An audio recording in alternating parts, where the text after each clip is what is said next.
Welcome to this episode of I Don't Know Jack About Parenting, where today I want to talk about how you should never, ever be the coach for your kids. So the big question is this: how are parents like us, who don't have a manual, who are doing the best we can, who feel as though we aren't enough, how are we going to raise healthy, happy children who we are proud of and still keep our sanity in that process? That's the question, and this podcast will give you the answers. My name is Ryan Roy, and welcome to I Don't Know Jack About Parenting, a podcast for parents who are being real with themselves. Hey, welcome back to this episode of I Don't Know Jack About Parenting, where today I want to talk about how you should never, ever be the coach of your kids.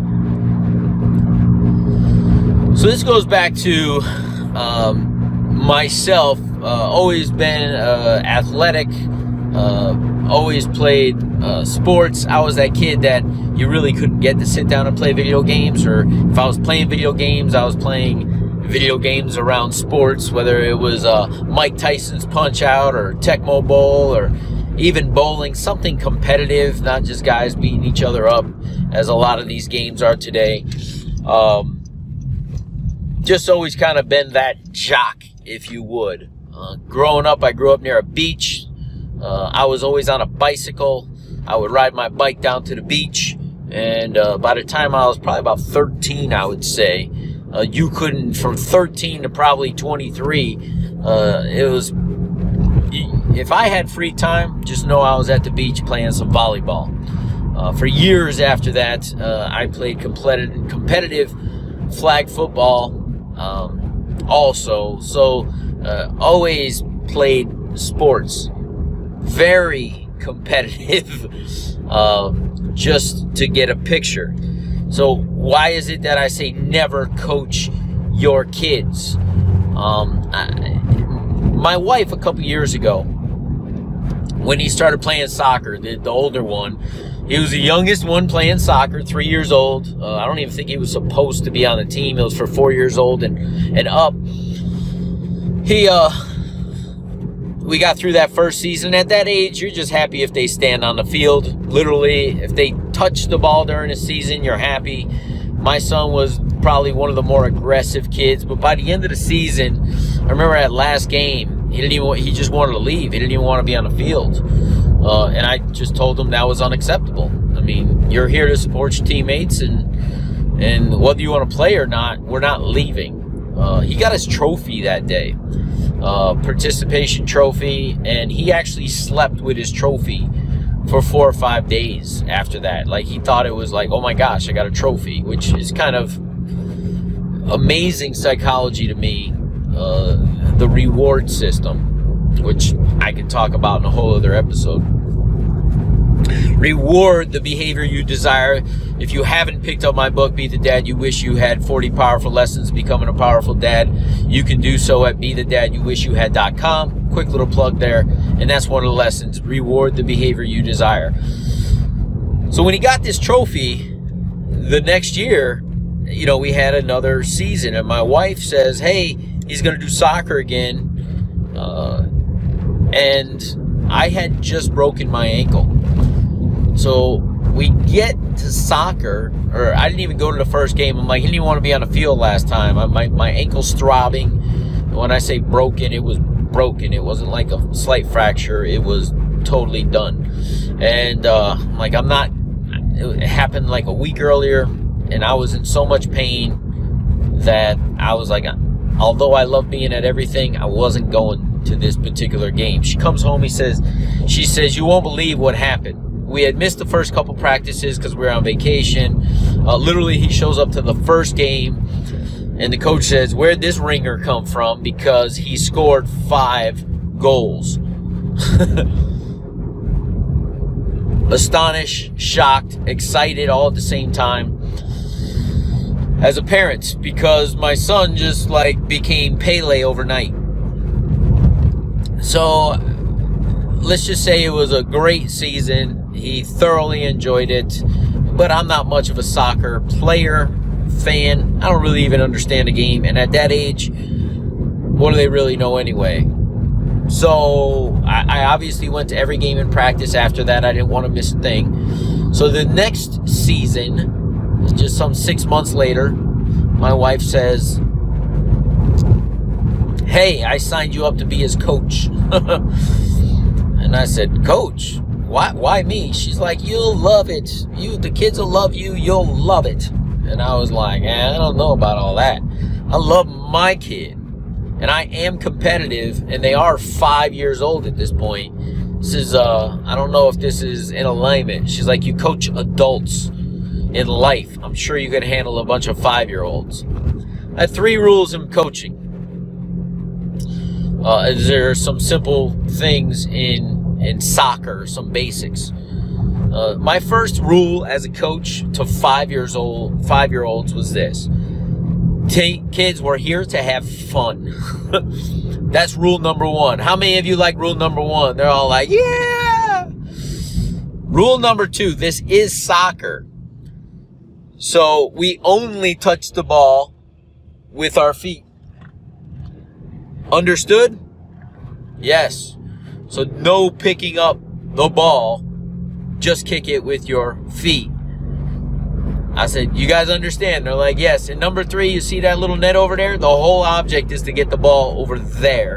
And we're going to have fun doing it with our feet. And that was the rules for the season. They're 5. We had a lot of fun. We had a lot of laughs. We did a lot of silly drills where they chased each other around with balls, learning to dribble and not touch it with their feet. But that was essentially the season. I have to say it was probably one of the better experiences I've had as a parent is coaching my son. The challenge is he was always used to my full undivided attention, and he had to share it. And I don't think he necessarily enjoyed me coaching all of the other kids and giving them attention that they deserved as players on the team. So there's that challenge in that balance. But it's good for him to recognize that although I am his father, parenting is a team sport, and we got to help each other out as parents. So you may understand at this point that I don't believe that you should never coach your kids. But what I do believe is that you should have your place. If you're going to be the coach, be the coach. If you're going to allow somebody else to coach your child, i.e., you get them involved in a sports league, you allow those coaches to coach. If you do not like the coach, if you don't agree with the coach's philosophy, if you don't agree with the coach's demeanor, you are always very capable of sharing that with the coach in a nice way on the side, or you're allowed to remove your kids from that league. That's my opinion. But these parents who shout and disagree and yell and try to coach from the sidelines their kids without being involved and yelling at the coach or disagreeing with what the coach says, if you don't like it, go coach yourself. That's my opinion. Now, here's my other thought around this, and I had a lot of time on my hands this past week. We got some work done in the house, and when you're painting, you have nothing to do but think. Either listen to podcasts or think. My thought was this. I had an amazing coach in high school, which taught me a lot of discipline, a lot of hard work. But he really expressed and showed his love for the game, but his players also. So we ended up, and this is a sport of volleyball. So he was my coach my sophomore and junior year. We were champions my sophomore year. Junior year, we lacked as a team, not coach's fault. We lacked as a team discipline, and we won all the tough matches but lost to the teams we should have destroyed. We played to the opponent.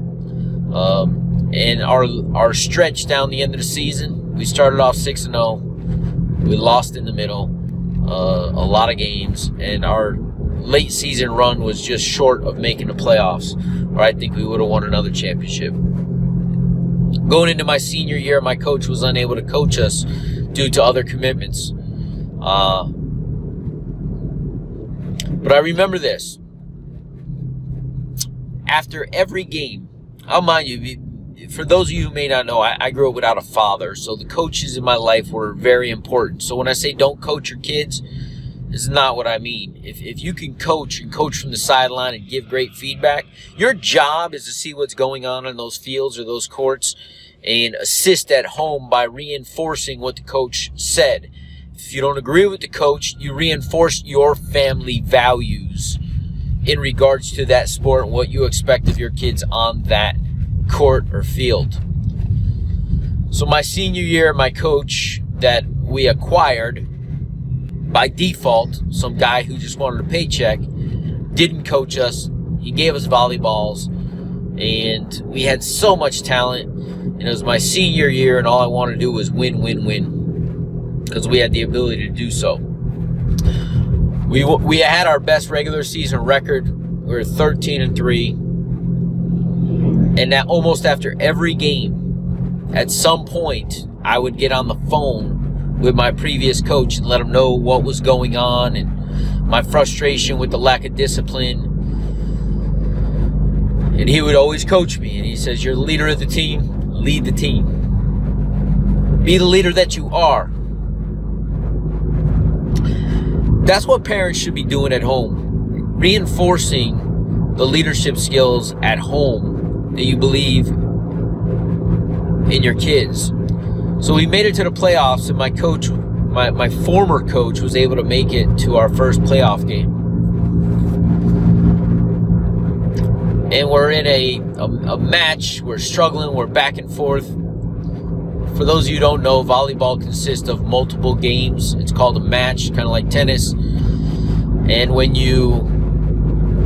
it's the best of 3. At the time, it wasn't, you played the 15, but you had to win by 2. And I think the score was 17-16, and I was back to serve. And I looked to my old coach, which was on the right-hand side of the gym.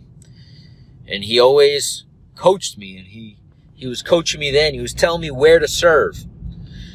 And the signal he gave me was, you go for the win. I want you to serve this right down the line, and I want it to hit the line, and you're going to go on to the next game.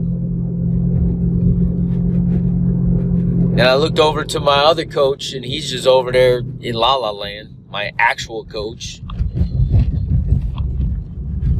And I threw the ball in the air, and I jump served it as hard as I could right down the line. And the guy let it go. And I thought, we just won the game. And it hit less than an inch outside of the court. I looked over to my current coach, the guy who was getting paid, and he had his head down, and he's shaking it back and forth like, how can my best player make such a mistake at such a critical time? Then I looked over to the coach who I'd won championships with and who was actually coaching me. And he gave me the nod, and he had the biggest smile on his face. And he goes, "You went for it. Don't worry about it. Get your head back in the game."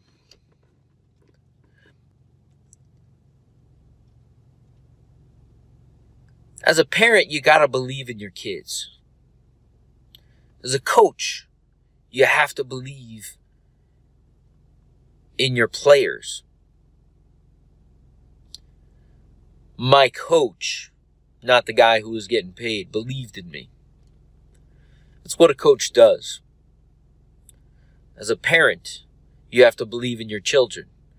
And if you don't believe in what the coaches are doing that are in your child's life, either get new coaches, or if that's not the case, you can't control that.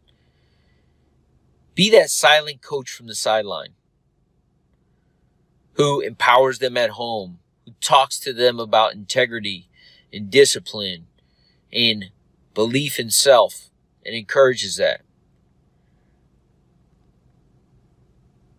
Because it matters. My paid coach never knew that I talked weekly, almost nightly, to my old coach. He had no clue because he didn't sit there and call him up and say, hey, what are you doing to this team? They got so much talent. You should be doing it this way. He just continued to coach from a distance. So I encourage you, whether you're on the sideline or you're at home, always continue to coach and encourage your kids. I don't know jack about parenting, but that makes a lot of sense to me. We'll see you in the next episode. Do you want to be the dad you wish you had? If so, go get my free book, Be the Dad You Wish You Had, at BeTheDadYouWishYouHad.com. Inside, you'll find my most effective 40 tips to quickly and easily transform yourself into the ideal dad. Go to BeTheDadYouWishYouHad.com now and get it while it's free.